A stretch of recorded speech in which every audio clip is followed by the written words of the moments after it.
Assalamualaikum warahmatullahi wabarakatuh. Waalaikumsalam. Bismillah walhamdulillah ala ni'amillah la haula wala quwata illa billah amma ba'd.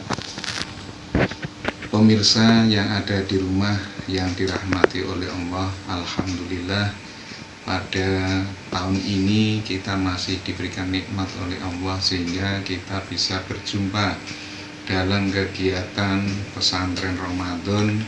Mudah-mudahan amal ibadah kita, puasa dan sholat kita diterima oleh Allah Subhanahu wa Ta'ala. Amin amin Allahumma amin.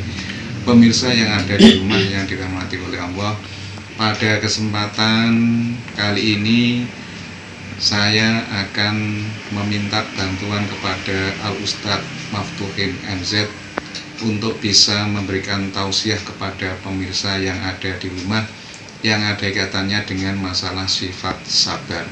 Untuk itu, waktu sepenuhnya kami berikan kepada Al Ustadz Maftuhin MZ. Assalamualaikum warahmatullahi wabarakatuh. Hamdan wa syukranillah ala ni'amillah. Assalatu wassalamu ala rasulillah ala nabiyya ba'dah. La hawla wa la quwata illa billah amma ba'd. Hadratal muhtaramin, para alim ulama yang saya senantiasa saya tunggu-tunggu fatwa dan doanya, para pemirsa semua yang saya hormati, pada kesempatan kali ini saya akan menguraikan masalah sifat sabar. Sabar dalam arti di sini adalah sifat, termasuk sifat mahmudah, yaitu sifat yang terpuji. Karena itu, barang siapa yang mempunyai sifat sabar, nantinya akan diberi pahala oleh Allah Subhanahu wa Ta'ala, dimasukkan ke surganya. Amin Allahumma amin. Masalah sabar ini bisa kita contohkan kepada nabi-nabi sebelum Nabi Muhammad SAW dalam menghadapi cobaan. Apalagi pada kali ini kita semua diuji oleh Allah Subhanahu wa Ta'ala dengan adanya COVID-19 atau virus corona yang sudah diputuskan oleh WHO menjadi pandemi dunia. Maka oleh itu, untuk menanggapi itu semua, kita harus mempunyai sifat sabar. Kita ingat sejarah Nabi Ayub alaihissalam ketika diberi cobaan oleh Allah, diberi musibah oleh Allah berupa penyakit yang namanya judam. Penyakit judam niku termasuk penyakit lepra, penyakit yang menular. Nabi Ayub diberikan musibah oleh Allah tidak sedikit waktunya. Menurut keterangan, diberi sakit itu 18 tahun. Itu bukan waktu yang sedikit, ya Pak. 18 tahun itu bukan waktu yang sedikit. Jadi dengan sabarnya Nabi Ayub alaihissalam diberikan musibah seperti itu, sampai menurut kisah cerita tulang-tulang Nabi Ayub ini kelihatan sebab banyaknya nek cara Jawa niku napa nggih sindat atau belatung. Sebab banyaknya belatung yang memakan setiap hari kulit Nabi Ayub, sehingga Nabi Ayub terlihat kurus sekali sampai kelihatan sumsumnya, tulang-tulangnya sampai kelihatan.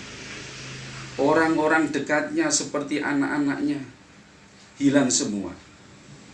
Dan juga kekayaan Nabi Ayub yang pada waktu itu termasuk nabi yang kaya, mempunyai unta, sapi, dan kambing itu sampai tidak terhitung jumlahnya, sebab saking banyaknya itu hilang semua.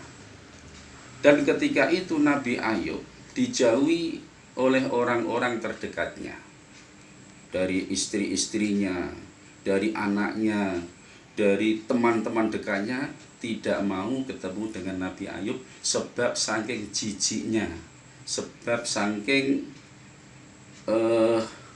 merasa miris dengan apa yang diberikan Allah kepada Nabi Ayub. Menurut cerita pula, ketika Nabi Ayub dengan sabarnya menerima cobaan dari Allah berupa penyakit jundan atau kusta, sampai-sampai ketika belatung itu jatuh, belatungnya jatuh, itu diambil kembali dengan mengatakan, "Hei belatung, makananmu, rizkimu ada di tubuh saya. Kalau kamu jatuh, maka tidak ada rezeki untukmu." Itu diambil kembali. Sebab saking sabarnya dan kuat imannya Nabi Ayub alaihissalam. Sampai-sampai batas akhir mencapai 18 tahun. Yang bisa menemani, yang masih menemani adalah istrinya yang bernama Siti Rohmah. Siti Rohmah itu menemani Nabi Ayub dalam waktu 18 tahun. Sampai-sampai terakhir tidak bisa makan. Lalu Siti Rohmah mengikhlaskan diri untuk menjual rambutnya. Ini rambutnya dijual, digantikan dengan roti, baru dimakan oleh Nabi Ayub. Begitu berat cobaan Nabi Ayub. Sampai terakhir Nabi Ayub tidak kuat cobaan Allah itu, ketika ulat belatung akan memakan hati Nabi Ayub. Begitu Nabi Ayub akan dimakan hatinya, dia mengatakan, "Alhamdulillahilladzi huwa a'taha wa akhdaha." Alhamdulillah, segala puji bagi Allah yang telah memberikan musibah kepada kami, dan Allah lah yang berhak mengambil musibah itu. Itu doanya Nabi Ayub alaihissalam. Dengan begitu sabarnya Nabi Ayub, terus diangkat oleh Allah Subhanahu wa ta'ala musibah yang berupa penyakit jundan. Dan Nabi Ayub menjadi segar kembali, muda lagi. Dan juga kekayaannya, binatangnya, baik unta, kambing, sapi, kembali semua malah dilipat gandakan oleh Allah Subhanahu wa ta'ala. Itulah hasil kesabaran. Makanya dalam akhir-akhir zaman ini kita harus menerapkan sifat yang namanya sabar. Sabar menurut Nabi ada 3, yaitu pertama, sabar dalam musibah.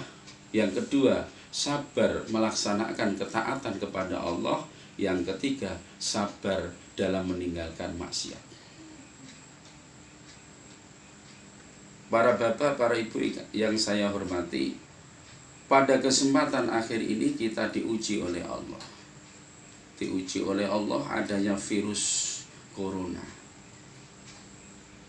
Bagaimana sikap kita sebagai muslim? Karena kita sebagai orang yang beriman harus beda dengan orang-orang yang tidak beriman dalam menyikapi masalah ini. Ini ada resep dari Ibnul Qayyum radhiyallahu an mengatakan, "Ma madha la yudfa'u bil khuzni bal birridha wal hamdi wasyabri wal iman bil qadari."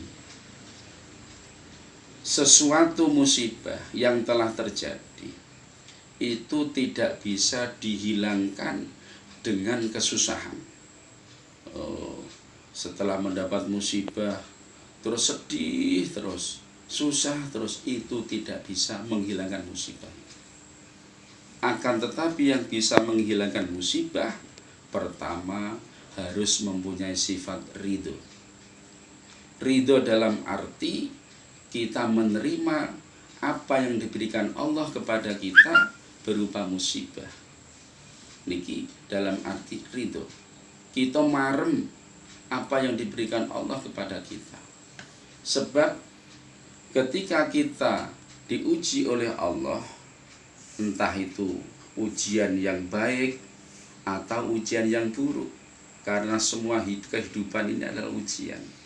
Ujian yang baik, contohnya kita diuji mencari rezeki itu gampang, sehingga kita mempunyai harta yang melimpah ruah. Itu ujian. Ujian yang tidak baik seperti pada kesempatan ini kita selalu was-was dan kita selalu khawatir akan virus corona. Lah ini harus kita mempunyai atau menguatkan rasa ridho kepada Allah Subhanahu wa ta'ala. Sebab Allah akan mengangkat derajat makhluknya itu pasti melalui ujian atau musibah. Dan juga dalam kesempatan ini saya akan menyampaikan bahwa ujian atau musibah yang diberikan kepada kita ini merupakan cubitan dari Allah. Jiwit cubitan dari Allah. Kalau kita memang cinta kepada Allah, tentu ketika kita dicubit itu pasti senang. Seperti halnya kita dicubit sang pacar, ya, dicubit sang pacar itu tentu cubitannya biarpun sakit tapi tidak terasa sakit. Seperti lagunya Roma, ini dicubit sang pacar itu biarpun sakit tidak terasa sakit. Sebab yang mencubit siapa? Lah ini kita dicubit oleh Allah, yang mencubit Allah. Kalau kita bisa mengaplikasikan syukur kita, tentu kita harus cinta kepada Allah dulu, baru setelah kita diberikan musibah itu merupakan nikmat yang besar. Seperti contohnya dalam sahabat Nabi itu pernah di zaman Nabi ada seorang sahabat yang bernama saya lupa ya, yang bernama itu ada seorang sahabat Nabi yang diberikan penyakit 30 tahun menderita sakit berat. Tapi dalam kesempatan itu seorang sahabat Husain namanya ya. Sahabat Husain itu diberikan penyakit itu 30 tahun. Tapi dalam keadaan sakit, orang-orang melihat tersiksa. Tapi untuk diri Husain ini merupakan kenikmatan yang luar biasa. Sebab apa? Diterima dengan ridho, diterima dengan senang hati bahwa ini adalah yang terbaik untuk kita dari Allah Subhanahu wa ta'ala. Sehingga ketika diberikan kesembuhan oleh, teringat ketika sakit itu selalu dikunjungi oleh para malaikat. Jadi para malaikat itu selalu mengunjungi sahabat Husain. Di situ setiap malam, setiap hari dikunjungi malaikat. Setelah diberikan kesembuhan, malah justru rindu dengan malaikat. Tidak ada malaikat yang menemui sahabat Husain. Lalu dia berdoa lagi, ya Rob, semoga engkau berikan aku sakit lagi ya. Langsung diberikan sakit oleh Allah sehingga meninggal dunia. Berbeda-beda kekuatan satu orang per orang itu beda-beda. Ada yang kekuatannya hebat seperti Nabi Ayub tersebut. Ada yang kekuatannya hanya setengah-setengah, ada kekuatan yang sedikit.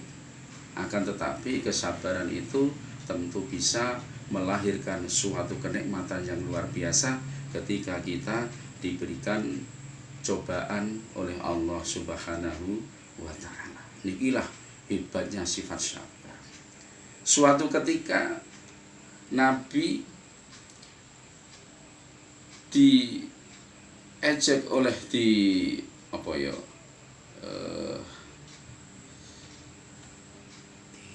dijebak oleh seorang Yahudi.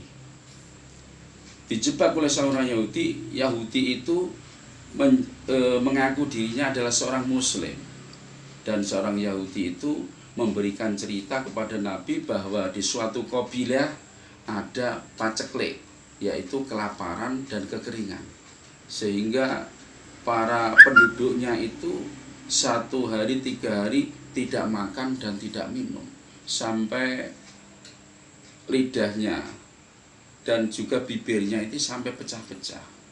Lalu seorang Yahudi tersebut lapor dengan Kanjeng Nabi untuk meminta dari Kanjeng Nabi suatu doa, dan juga meminta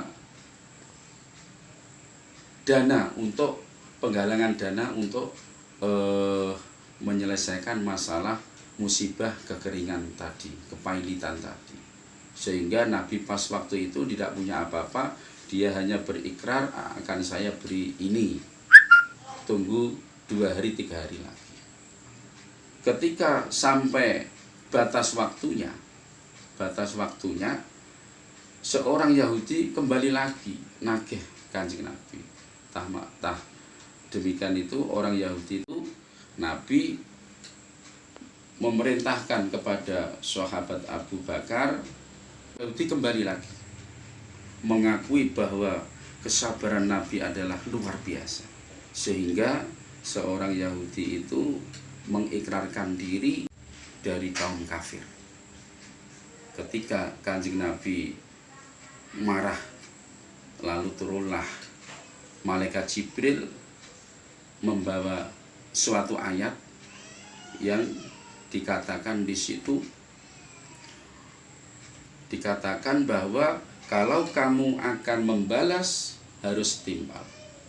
Kalau kamu membalas harus timbal. Tapi kalau kamu sabar, itulah yang diharapkan oleh Allah Subhanahu wa Ta'ala. Sehingga dengan kesabaran Nabi tidak membalas sama sekali. Niki sifat sabar yang luar biasa.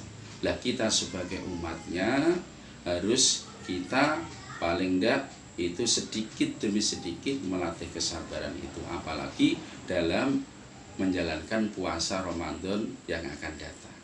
Ini kalau kita tidak sabar, insya Allah niku puasa kita akan sia-sia. Sebab sifat kesabaran ini merupakan tolak ukur keberhasilan kita berpuasa dalam puasa Ramadan ini.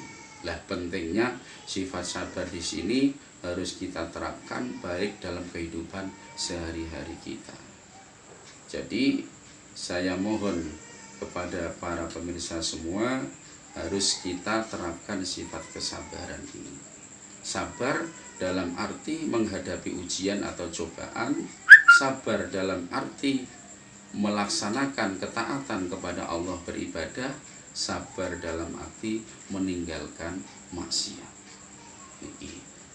Jadi sifat sabar ini memang luar biasa.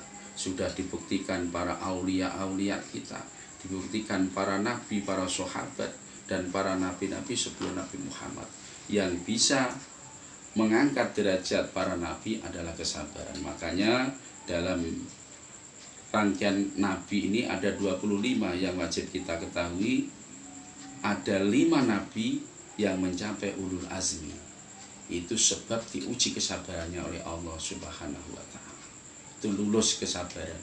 Jadi nabi yang 5 ini wajib kita ketahui. Tapi ada inti nabi, ada 5 yang termasuk adalah ulul azmi. Yang pertama Nabi Ibrahim, ya, Nabi Ibrahim, terus Nabi Musa, Nabi Isa, Nabi Muhammad, terus Nabi Nuh. Ulul azmi Nabi Ibrahim, Musa, terus Nabi Musa, Nabi Isa, terus Nabi Ibrahim, terus Nabi Muhammad SAW. Itu dia dalam menghadapi ujian dari Allah, dalam menghadapi masyarakat yang majmuk itu dia dengan sabar. Malah Nabi Nuh ketika itu diuji oleh Allah sampai-sampai dihina oleh orang-orang yang tidak menyembah kepada Allah, orang-orang kafir. Ketika Nabi Nuh itu membuat perahu yang diperintah oleh Allah, sebab nantinya ada banjir yang lama sekali, yaitu menenggelamkan dunia, yaitu selama 6 bulan. Terus Nabi Nuh diperintah oleh Allah untuk membuat persiapan, yaitu dengan membuat perahu. Ketika membuat perahu itu dihina oleh orang-orang, diejek oleh orang-orang kafir. Musim kering-kering kok membuat perahu. Ini aneh, Nabi Nuh ini edan ini. Lah, sampai-sampai orang-orang kafir itu mengotori perahu Nabi Nuh dengan kotorannya orang-orang kafir. Kalau api itu di atas perahu Nabi Nuh, sampai-sampai diejek. Nabi Nuh berdoa kepada Allah agar diberikan pembalasan yang setimpal. Terus para orang-orang kafir yang mengotori dengan kotoran di atas perahu itu semuanya menyandang penyakit mencret, dan tidak ada obatnya kecuali memakan kotorannya sendiri. Wah, sampai gitu. Itu ketika itu Nabi diuji oleh Allah kesabaran. Makanya kita sebagai umat Nabi Muhammad, ya kita dengan sedikit demi sedikit melatih kesabaran. Dan puasa nantinya adalah melatih kesabaran kita. Karena punjer takwa adalah kesabaran. Kapan sabarnya itu bagus, insya Allah meraih ketakwaan kepada Allah Subhanahu wa Ta'ala. Sebab dikatakan oleh Allah di dalam kitab suci Al-Quran, walanabluwannakum bisyai'im minal khawfi wal ju'i wa naqsi minal amwali wal anfusi was samarat wa basyiris sabirin. Dan kita akan diuji oleh Allah. Pertama, rasa khauf. Khauf itu selalu khawatir. Rasa khawatir ini menaiki peringkat tertinggi dalam menguji kesabaran kita. Orang kaya pasti khawatir kalau uangnya dirampok. Orang miskin pasti punya khawatir kalau tidak makan. Orang yang sehat pasti khawatir kalau sakit. Orang yang sakit pasti khawatir kalau meninggal dunia. Jadi ujian Allah, rasa khawatir ini mencapai peringkat tertinggi dalam klasifikasi ujian dari Allah. Pertama, khauf. Walju, kita akan diuji oleh Allah dalam masalah makan. Kita diuji Allah dalam kelaparan. Yang kedua, wanaksi minal amwal, dan kita akan dikurangi harta benda kita oleh Allah Subhanahu wa Ta'ala dengan cara apapun. Kalau Allah akan mengurangi harta benda kita, tentu akan bisa kurang. Wa naqsi minal amwali wal anfusi, dan kita akan dihilangkan oleh Allah, dimatikan oleh Allah dalam waktu yang kita tidak tahu. Ini merupakan ujian semua.